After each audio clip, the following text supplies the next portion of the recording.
Hi எல்லாருக்கும் வணக்கம். நான் தான் உங்கள் திவ்யா மகாலட்சுமி பேசுகிறேன். நான் இன்றைக்கி பஸ்ஸில் போயிட்டு வந்தேன். பேங்க் வரைக்கும் நான் பஸ்ஸுக்கு போயிருந்தேன்.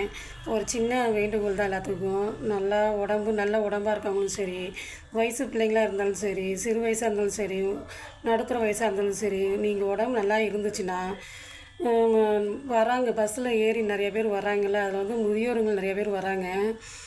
என்ன ஒன்று வயசான பாட்டி, வயசான அம்மா எல்லாருமே வராங்க. நல்லா இருக்கிறவங்க இடம் கொடுக்காம உட்கார்றாங்க. ஆனால் அந்த அம்மா எனக்கு முடியலம்மா கொஞ்சம் எந்திரிம்மான்னு சொன்னாங்க. ஒரு 3 பேர் வந்தாங்க. அதில் ஒருத்தருக்கு நான் இடம் கொடுத்து நான் எந்திரிச்சிட்டேன். எனக்கு முன்னாடி ஒரு அம்மா, ஒரு நடுத்தர வயசு தான், அவங்க உட்காந்துருந்தாங்க. அவங்க என்ன செஞ்சாங்க, அப்போ தான் உட்காந்தாங்க. காட்டூர் வந்தவர் தான் அவங்க உட்காந்தாங்க. அந்த அம்மா கொஞ்சம் எந்திரிம்மா, எனக்கு இடம் கொடுமா அப்படின்னாங்க. ஆனால் அந்த அம்மா சலிச்சுக்கிட்டே, ஏம்மா எனக்கும் கால் வலிக்குது அப்படின்னு சொன்னாங்க.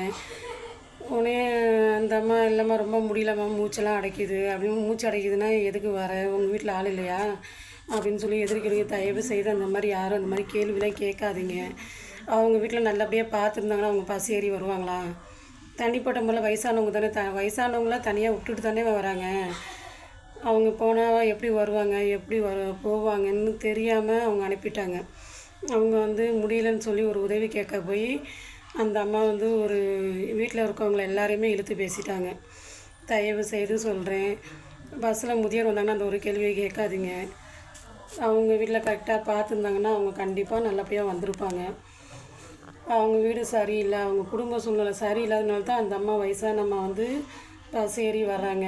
நம்மளால் முடிஞ்ச அளவுக்கு, வேறு எந்த உதவி செய்ய முடியலனாலும் முடிஞ்ச அளவுக்கு, நம்மளால் முடிஞ்ச அளவுக்கு செய்யலாம். எந்த ஒரு உதவியாக இருந்தாலும் சரி, அது கொடுத்து தான் செய்யணும்னு இல்லை, நம்ம மனசளவு கூட செய்யலாம். சரிங்களா? அது யாரோ எவரோ வயசானவங்களுக்கு ஒரு மதிப்பு கொடுங்க, மரியாதை கொடுங்க. ஃபஸ்ட்டு இந்த நிலமை நமக்கும் வரலாம். இந்த இதை நினச்சி பார்த்து தயவுசெய்து எல்லாருமே பஸ்ஸில் முதியோருங்க வந்தாங்கன்னா தயவுசெய்து எந்திரிச்சு இடம் கொடுங்க.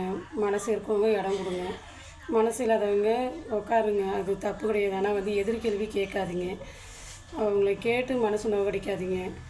நம்மளுக்கே கண்ணுக்கு தெரியும், பார்த்த உடனே நம்ம எந்திரிச்சிடலாம் இவங்க வயசானவங்கன்னு.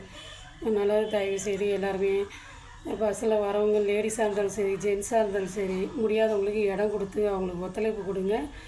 இதை நான் ரொம்ப தாழ்மையோடு, ரொம்ப தயவோடு நான் கேட்டுக்கொள்கிறேன். நிறையா இடத்துல இது மாதிரி பிரச்சனைகள் வந்துட்டு தான் இருக்குது.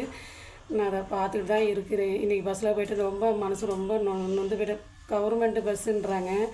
நான் கவர்மெண்ட்டு பஸ்ஸில் வயசானவங்களுக்கு சரியான இடம் கிடைக்கல, சரியான பஸ் இல்லை. பாவமாக இருக்குது. ரொம்ப நன்றி.